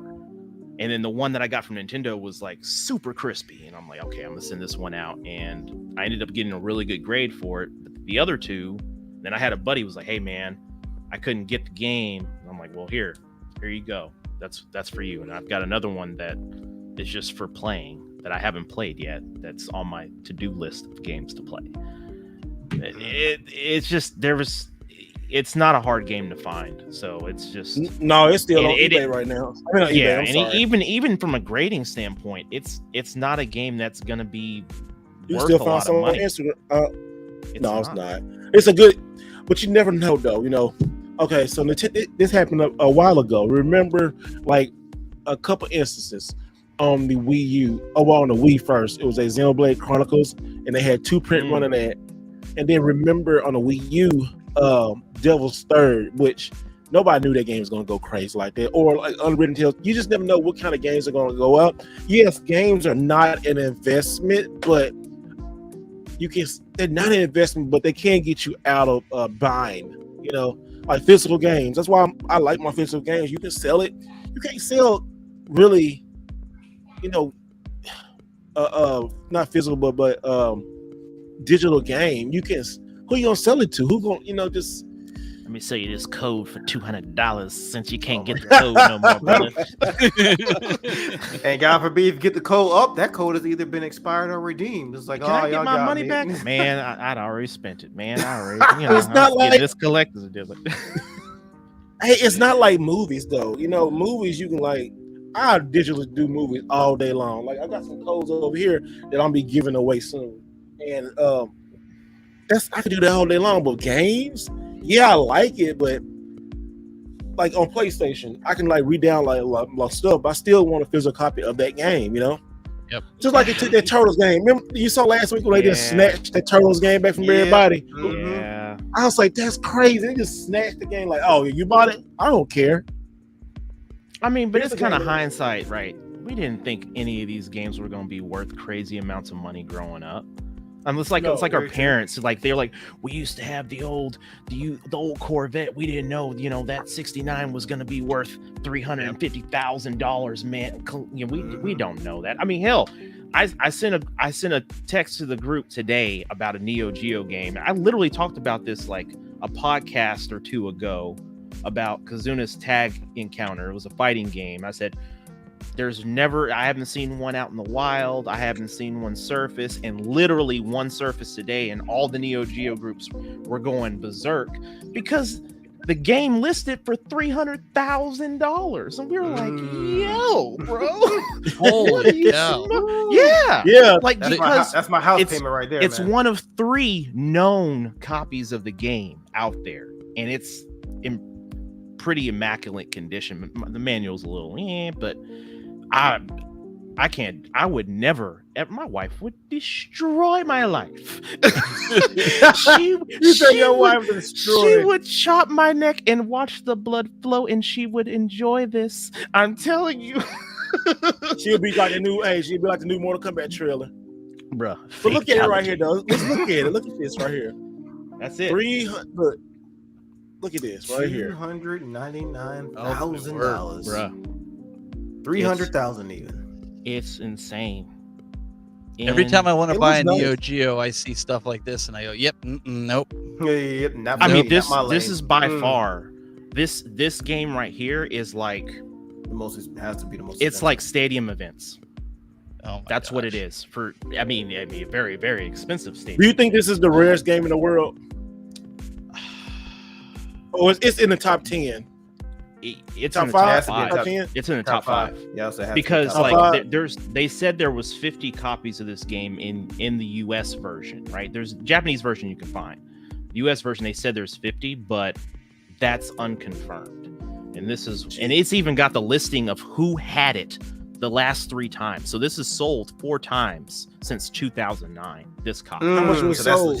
That's as legitimate as you can get. Damn. I don't know. I would assume if he's listing it for 300K, Look, it says Wolfgang in Germany, Yep. France, Brandy in Italy, Thailand. God. Damn, that shit's been all over the world, quite literally. All over like, the world, shit. bro. And he's got a whole video, and he's got the white gloves out, and he's got the insert, and he's doing all that. Look at this one. This is a more affordable right here. I mean, More affordable, he says. Look, $3,000. It was very discouraging. I do have that. I do have that one. It's very discouraging seeing this because my goal was to have a complete US set. It ain't gonna happen with that. If I win the lottery tonight or tomorrow, then we can talk. But at this point, it's a pipe dream, buddy. That's a pipe dream. I'd be better off, messing around in someone's storage unit and getting lucky and finding an old video game store's collection, and they had it stocked in the back and they didn't know it was still there, and we bought the storage unit out, and then there's tons of games. Me and Steve talked about this multiple times. Like, man, what would you do? Yeah, boy. A bunch of box sealed games and all that, like Neo Geo and system stuff. We're like, hey man, let's go in this. We're like, keep 2 sell one, keep 2 sell one. 2 sell one, split it down the middle and be like, you get this, I get this. I would probably, I ain't gonna say I wouldn't have a heart attack, but I would have to like collect myself for like that's something you have to compose yourself, and you don't tell nobody about that shit. You like the only time you tell somebody about it is after the transaction has been made. It's like, yep, I wouldn't even tell them then. Like, I mean, I can't even. No, I gotta have a video in my crib, bro. Yeah, I can't even keep it at my house. That's too much money. Yeah, so that's what I wanted to ask. Since you're talking about this, yeah. Mm-hmm. If you have a game that is a Grail, yep. Like I'm a little leery about putting certain things up on social media about it because I don't want somebody that does know where I live to come try to rob me because it might be something that's like a 1 in a million game. Mm-hmm. Is that how you guys kind of feel too? Like it's in your collection, or do you guys like? Some people have suggested put it in a safety deposit box, not even have it with your collection. I will say when I do travel. Oh, go ahead. No, go ahead. Steve, yeah. Okay, I'm sorry. I say when I do travel, I do put stuff away. I'll just say that. Okay. Because just. But yeah, that's what I'm thinking. Exactly what you're saying. When you put yourself out there and you have certain items, it's certain items that like that's irreplaceable. There's some games that's irreplaceable. That one would be irreplaceable. But also too, I'm living in an area that people come in and out, and also I got cameras and shit in here too. So it ain't like, and I got insurance, but still just to go through that. we always think about that because think about stealth fire, all that kind of stuff. Would it be discouraging if somebody stole it? Yeah, but like say if I had a game, I personally would make a video about it so I can make money off of YouTube, but have historical data too. Because something happened, you got it on YouTube, you can say, hey, I had this right here, show people insurance company. And but I will show it, but I'll definitely put it off site. Something like that, yeah, that would be kept off site. Like if I had a gold Nintendo World Championship, that'd be off site. That'd be like in a bank in a vault. It'd be in a vault. Definitely 100%. So this might be for discussion after the show off air, but like if you happen to have a game that happens to look like that, would you like not show it to anybody and not? What's that game again? Show it again. Or if you have, let's say no, I can't do that. I can't accidentally show what that is. Or wait, if you accidentally have something like this, I mean, is that like what do you do with it? Do you like put it in a safety deposit box or what?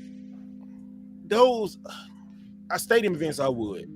If I was you, I definitely would get stadium events graded. I ain't gonna lie. That's a game. Even the cartridge. That's all I have. I just have as a card, and that's the sleeve. I got a sleeve. I got a good deal on the sleeve. I don't know if Zelda had got. Yeah, he's still in here. So him and I were discussing this a week ago. He's like, "Yo, a copy of Stadium Events is up on eBay," and I was like, "Oh, for real? It's on bid. It's sold for $16,000." That's cheap. That's cheap. The last one. No, it was just the cart. It was just the cart. I know, but that's all I have. That's 40,000 on what fart? It sold for 40,000. Yeah, on what part it sold for like 40,000? Was it CIB? No, it was cart. Man, and the manual, I think the manual. It's just like that game. So it goes back to. You need to grade this. Stadium Events. Stadium Events is the ultimate grail on NES, and I'm pretty sure every console has it. Kazuna's on Neo Geo would be the ultimate grail. Now, justifications can be made for a Stadium Events. I'm like, okay, don't get me wrong, $16,000 is a lot of damn money. It's a lot. It's an insane amount of money for a video game, right? Exactly. That's insane, right? But $300,000 that's a house, a brand new house, or at least a huge chunk. And that's what I'm asking. Like, you have that $300,000 game? Let's say you bought it. Okay, your wife's not going to cut your head off. Right. You buy that game. Do you put it and mix it? Like right now, I have that game mixed in with my collection. Yeah. So do you take it and go to safety?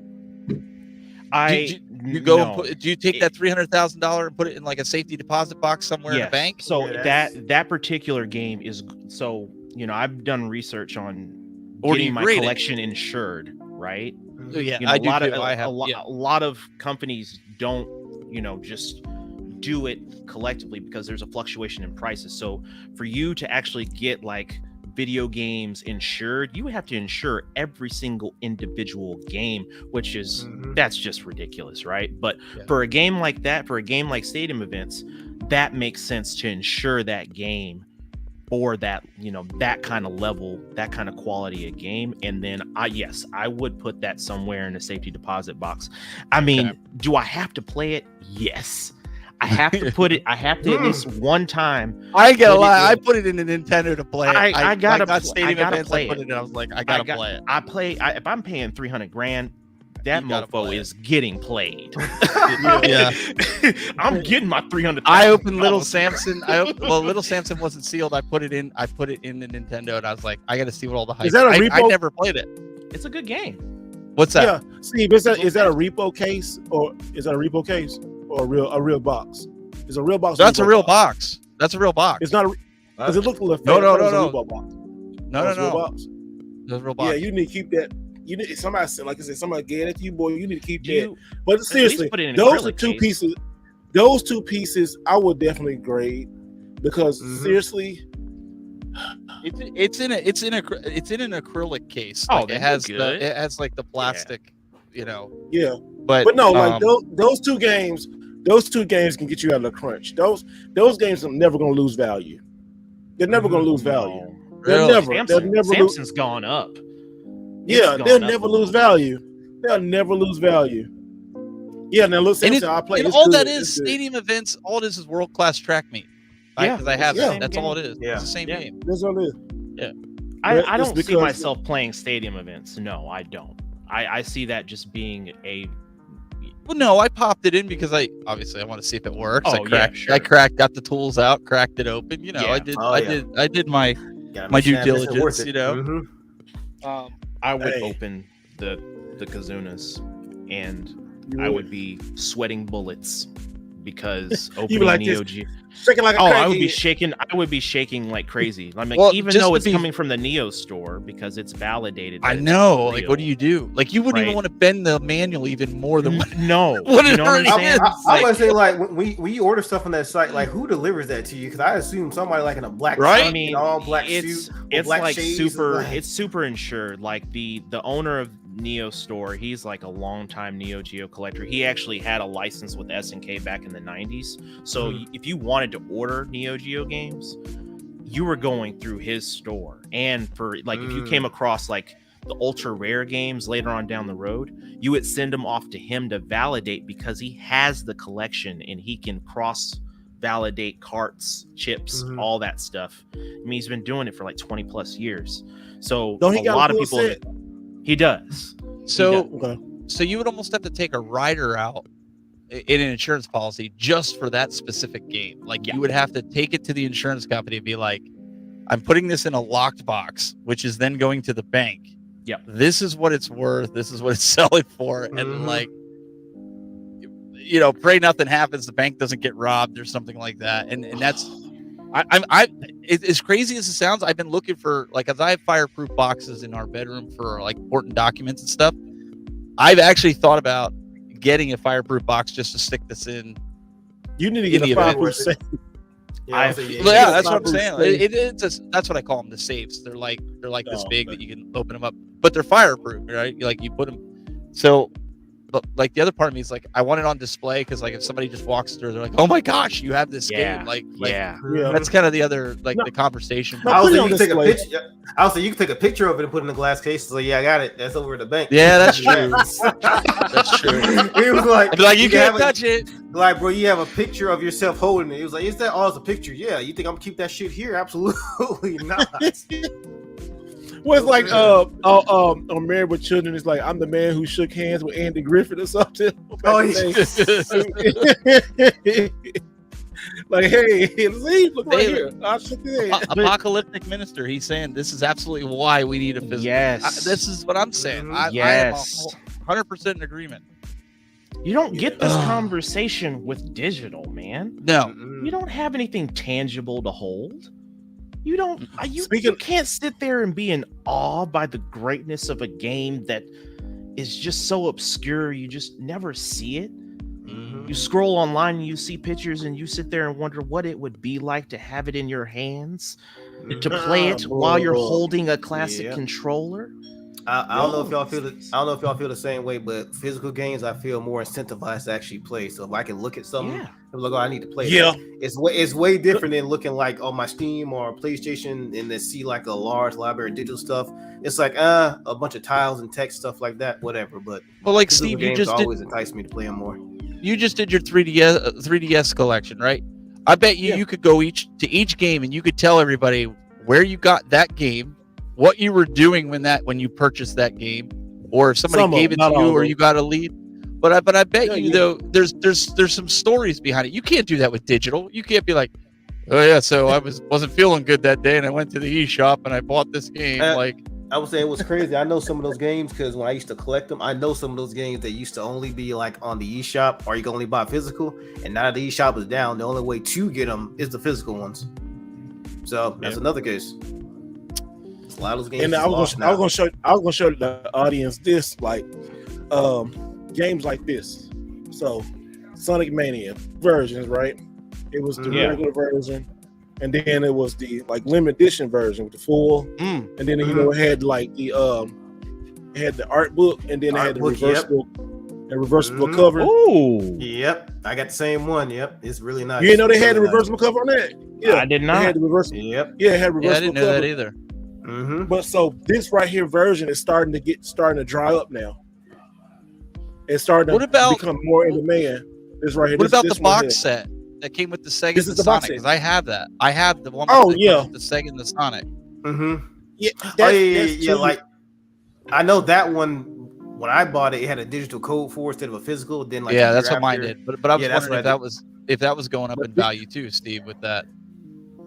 Yeah, it might Not be. really. But it's starting to, but this right here, y'all make sure like try to look out for that. Yeah. Oh, really? Mm-hmm. Yeah. Yep. Mm. It's look, it's on Xbox. I have the Switch version, so whenever you can get it, I will get it. Well, probably you gotta like get out of here, PlayStation and man. Switch, yeah. Yeah, I gotta get out of here. I got a house full of folks, so I gotta. All right, Be a brother. nice Go ahead and drop task, on off, man.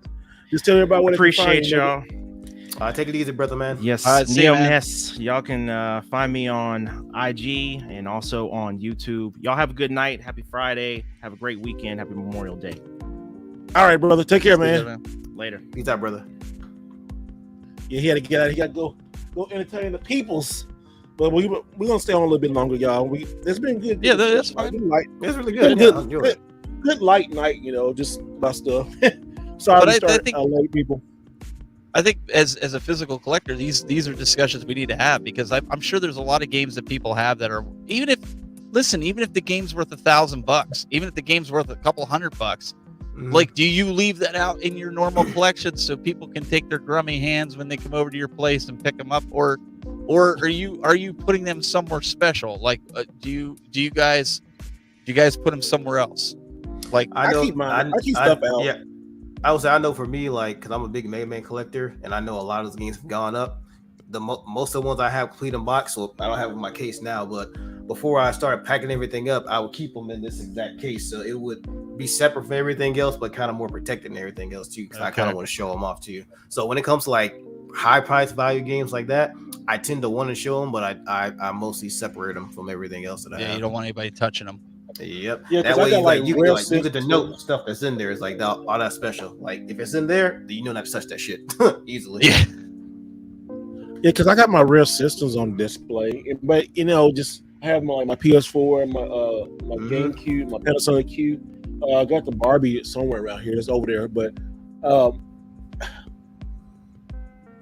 I guess as old as I get, as you collect more and more, you kind of get over the fact like I don't want to live in fear like, oh, something happened, but I do take precautions. I do take precautions. Yeah. Something happened. Absolutely. I'm not going to just live in fear about it. Would it suck? Yeah, but that's why I said I'm more open to like, if I had to sell my collection or something, I will, because like when I first started collecting, like really hardcore collecting in 2017, I started just collecting everything. I was like you, Steve, just getting every Nintendo game, getting everything. Yep. Sold it. I sold a couple times. Sold because I wanted to get a down payment on the house. Did that. Mm-hmm. Build it back up. And I remember I had boxes of Super Nintendo games. I was going for a full Super Nintendo set, a box set, and I was like 100 deep. And then I sold that. Then the car happened, and it's just like, okay, my collecting things are starting to change now. Like I'm going more to like kiosks and like signs and like display, like more museum type of stuff. Like I said, back and looking like, okay, and it's almost a accomplishment whenever I do a set. I'm like, okay, I done that. What's the next mountain can I climb? That's why I'm doing the PlayStation Pursuit thing. That's a big, huge mountain, but also too, giving people content and showing people that the greatest hits are not as bad as everybody say it is. It's still the same game. It's just different. It just looks a little different. I would say just always be open to learn how to collect different, and don't be so holding on. Oh, I gotta hold on to this. I gotta hold on to it. That's where a lot of people mess up, and that's where collectors start to get like greedy or start getting selfish and start losing touch with reality because I'm so tied to this game. And it's, don't let your collection is not your identity. Right. Because I even went through that. I was like, oh, I'm known for collecting this. And I'm like, hold on. I kind of broke that when I sold my Sega Saturn set. I did the Sega Saturn, and then other people got mad. I'm like, why are you getting mad for my stuff? I understood the emotional attachment to it, but I don't want to have those emotional attachments. And I see a lot more people like our age, or my age, like 40 and up. They collected so much, then you know what? It's time to get this stuff out of here. Because it's definitely, right. You know, you're not gonna play everything, and you just it comes to the point where you'll change. You're not gonna have all this stuff forever. You know, you gotta it's chapters. It's chapters in your life. Like you gotta learn to close them. You gotta know when to move on. And you have good memories and stuff. You know, I still can play any game I want through emulation. That's not bad. It's just like you can't let other people collect for you. That's the mistake I made. I was trying to collect for other people. Say, "Oh, look what I got! Look what I got! Look what I got! Look at me! Look what I got!" I don't collect like that no more because a lot of collectors do. A lot of collectors collect for other collectors. It's almost a joke about women dress for other women. We collect for other men or accomplishments. Like, hey, dog, look what I did. And it is a guy thing. It is really a guy thing. Like we're all competitive males, and we like getting stuff and showing off. You know, that's why I kind of collect the talk like game hunting. You know, we go out and hunt and try to get stuff. So it's it's and a game Jones said collect different. Yeah, it's good to collect different. You know, collect different. Open yourself up to stuff. Even like the wireless stuff now, it's like kind of change your mind on something. It just the loud vocal minority. It's not even loud. They like the smallest vocal minority is on the internet, and it's the loudest. That's what mostly anything. If you want to collect these cases, collect them. Don't care what people say now. Yeah, be cautious in what people gonna make money, gonna do what they want to do. Do that. You want to collect these little. I can't see. You can't see in the camera, but I got like these. Well, I can't see right here.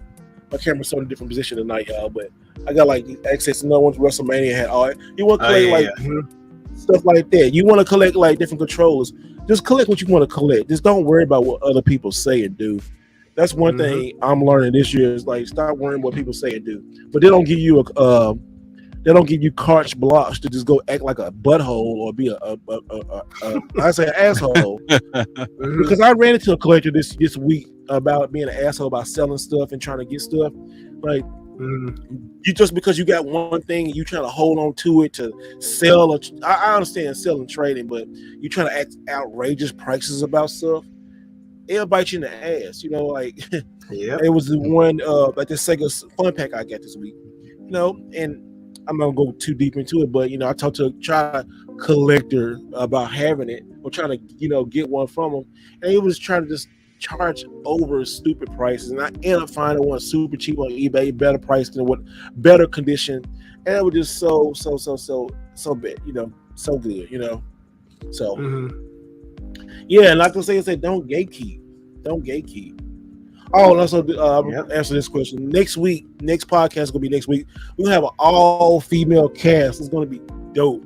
All these females we're gonna be able to talk about the game stuff, so it's gonna be pretty good. So y'all see that next week. But yeah, guys, it's just cool. I guess this is the live portion of the podcast while we go on and tangent and stuff.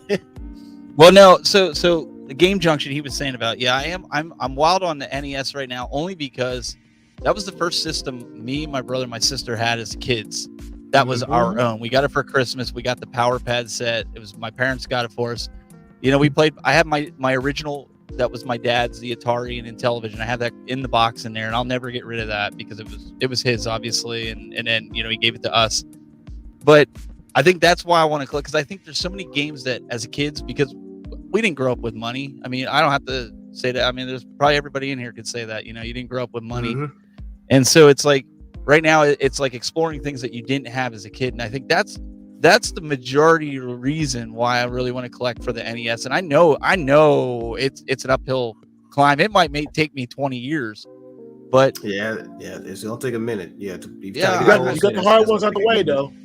Yeah, but I still think like it's a journey, right? It's not just something like you're going to sprint to get it done. It's a marathon, And for me, it just like I still like going into the store. I showed you guys earlier, just buying games that are there, but I've kind of pulled back on just picking up like random Atari games from like the 2600 era, things like that, because you start filling up your shelf really quick, and you're never going to touch them. They're just going to sit there and collect dust. And And if you run out of space like me, it's like, man, now I got to start slowing down on collecting because I've been there quite a few times. Exactly. So it's like I can't always go to another room. Boxes. I might have start putting stuff in boxes. I'm like, Yep, run out of space. Because I know with me, because I'm really into like collecting GameCube games, and people were asking me repeatedly, "Am I trying to collect the entire North America set?" I'm like, hey, look, I'm one of the type of people who know that not every game is for me. I'm only getting the games that I personally want to collect. I think I'm about 125 games in. I know for a fact there's at least 13 more I want, and that's about it.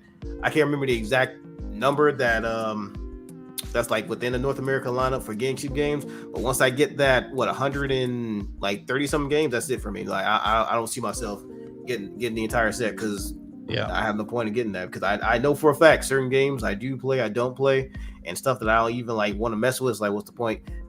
Then I'm literally just getting to collect for other people. It's like, oh yeah, look, I got what was that one game called? I think it was like some type of like skateboard grind game made by Atlas. Had a dog on the front of it. Like I have no.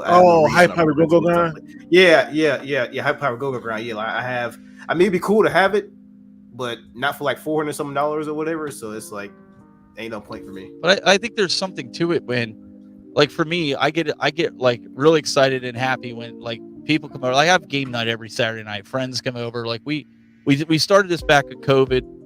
And like you see, I got like the arcades and everything, and like people come in here and they play. Don't use those cables.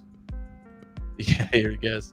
So I go into the other room. I got a CRT set up. I also got a 65-inch flat screen with even retro consoles hooked up. That's why he's putting that comment in there. But like I love it when people go to the shelf and they're like, do you have this game? And it's like for a different system that maybe you're not really collecting for, but you happen to have it, and they pull it out. It's like, I remember playing this like 30 years ago. Can I play it? Like that to me is the reason why I feel like I collect, because of the friends that I don't know if I would be this hardcore into it if nobody saw it and nobody got to enjoy it as much as I get to enjoy it. Right. Does that make sense? That makes sense. Yeah. No, it makes sense.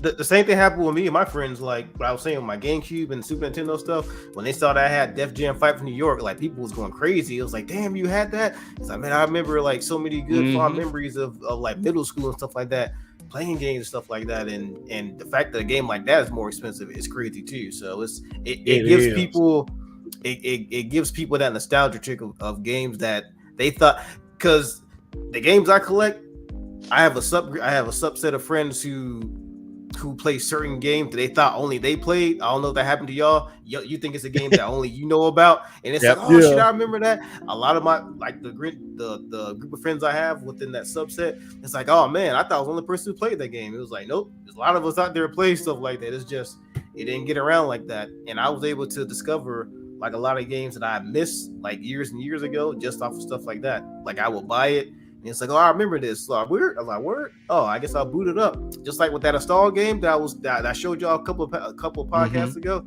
Like I didn't know about that until like one of my friends told me about it, and I picked it up and I played it.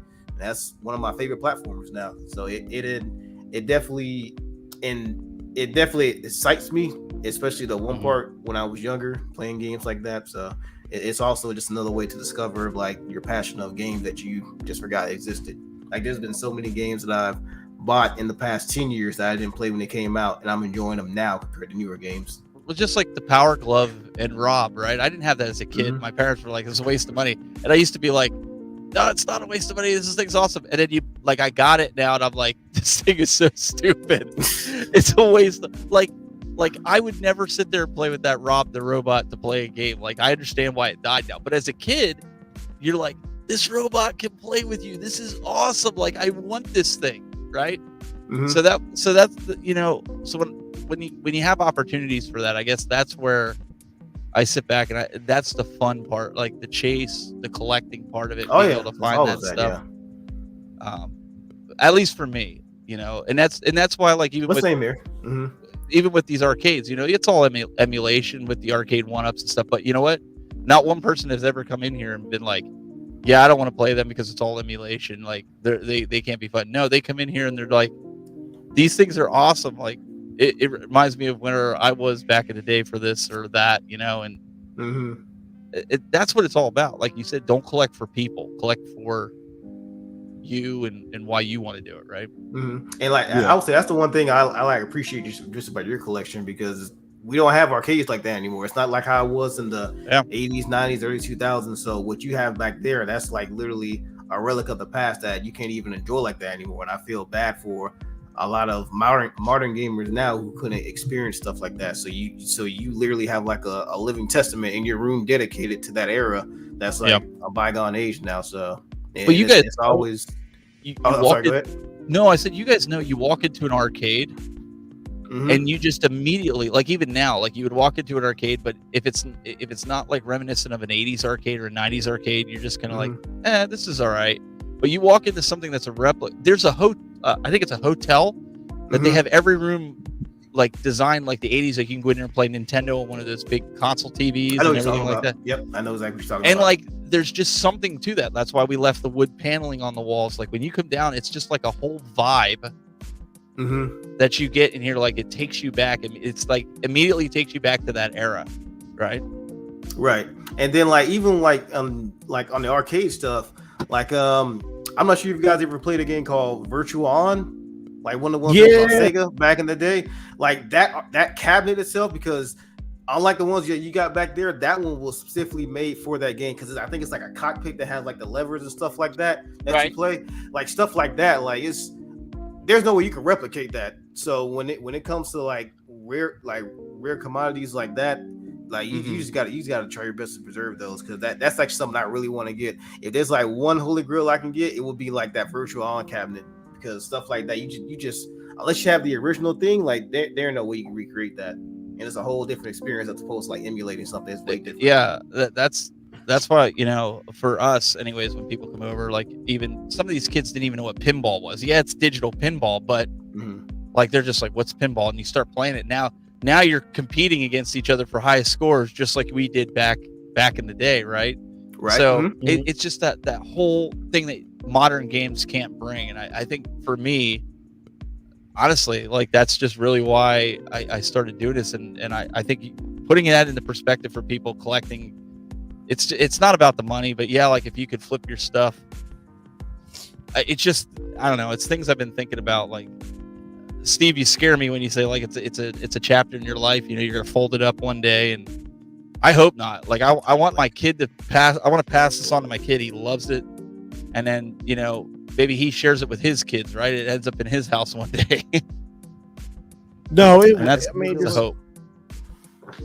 It is a chapter, man. It is a chapter. It's just how it is. Sometimes I'm like, oh man, it is a chapter in my life, Hey, that's the thing though. It's like, hey, like when it's our time to go, we can't take all the shit with us. So it's like, no, might as well get the best out of you can with it while you're living, and if you want to pass it down, that's fine too. Or if you want to sell that too. So yeah, I guess just depends on your priority in life. Like I know you're a family man, Steve. So if that's something you want to pass down to your kids, and they will pass down to their kids, and so on and so forth.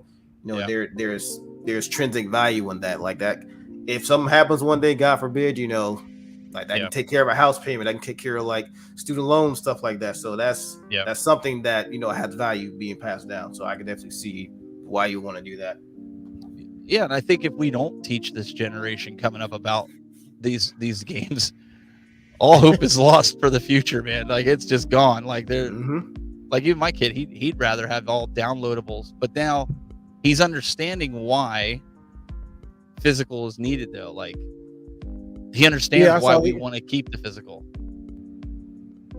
When we was at the show, I was just seeing how he was acting with it. I was like, okay, he gonna like this, Well, he'll pull up his phone. He'll pull up price charting, and he'll say, "Dad, they're selling this for $2. It's worth $15." Like he already has that mindset. Like, well, no, because I always try to teach him, like, okay, we have $50 to spend this week. This is what we budgeted, because maybe it's $100, maybe it's $50, whatever. And he'll go in and he'll be like, Dad, we can get these 20 games for $20 and they're worth like $250.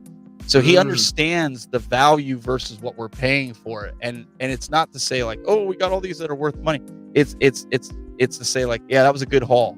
For $20, we ended up with $250 worth of value of games.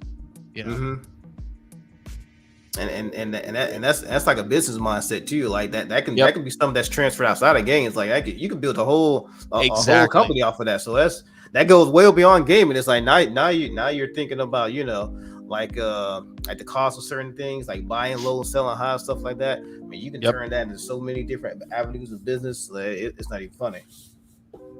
Yeah, because he thought because we got a couple games that were worth some money that were duplicates, and he's like, "Well, why are we getting these?" I'm like, "Because I can turn around and trade these," and we ended up like Steve does, ended up getting like almost $300 in credit to where I was able to get like a original Game Boy and some Game Boy games to add to the collection, like. But his mind starts thinking like that too. Like you said, it's business minded. So there's a lot of things that you can do with this to help them learn. And I don't know. That's what's been fun for us, Oh, absolutely. Steve Guys, seems let's go here and get. Oh no, I gotta think about this afterward. But y'all, no, it's been good tonight, guys. We don't have to get because I'm getting a little tired and hungry too. But but guys, it's a lot of business. Y'all, I've been doing so much traveling, a lot of this business and stuff coming in, doing stuff to make the channel much better, guys. I'm glad y'all watching. Like the PlayStation Pursuit gonna be starting in a week. Yeah, the first Wednesday. Less than a week now. Yeah, less than a week. What about a week? Yeah, about a week. Yeah. About a week. So getting ready for that. Got some more stuff. Summer Game Fest. Which I'll be doing that. Going out to LA. We're doing a lot of stuff. Gonna be a lot of travel. A lot of more videos come this year. The channel is really just going extra levels, guys. The PlayStation Pursuit, that's really gonna be my heart and passion for maybe the rest of the year. It's gonna be really, really good. So it's gonna start out every Wednesday, but we still doing regular games, regular video game hunts, more Japan videos coming out, more podcasts. So much thing we doing. It's been so busy. So yeah, I'm happy with it, guys. Thank y'all for coming out tonight. It's been amazing. Been amazing. But next week on the podcast, we'll have all female cast. It's gonna be really, really good. Guys, tell everybody where you've been at, where you can find you. And Steve, thanks for coming out tonight, man. Where can they find you? You could find me just anywhere, the Tech Buzz, or go to ttvgaming.com. Okay. So appreciate you having me on, and you're going to see more of us at different conventions, so we can actually sit down and do a podcast or whatever at the convention with people. We'll like yank them and be like, "Why are you collecting? Why are you here?" That sounds so offensive. Why are you here? Why are you here? Why are you here? You bring your place. Why are you here? Get out of here! Like why are you collecting? Why are you taking all the games that we should be getting? So I never. And Mega, you got a new house, man. You're not gonna be on next week. So it's good. You and your fiance, y'all got a beautiful new home. So everybody, congratulations! You got your new home, brother. Thank you. But yes, that will be. Trust me, I've been working on content in the background, and all this stuff is gonna change in about a week or so. So definitely stay tuned for more videos. I'm excited about that. And I'm excited to show you guys a new layout because the new room I got is going to be much bigger than this one. So I plan on doing a lot of fun stuff with that. More reviews, more skits, especially the skits. I got some more coming out. And it's going to be an amazing time, man. It's going to be an amazing time. So definitely look forward to that. Catch me on YouTube, Twitter, and Instagram. Same tag, AOmega. And yeah, we're going to be in here, man. We're going to be in here. Those skits gonna be funny. Well, guys, thank y'all for joining us tonight. And like I said, always remember to do it the right way.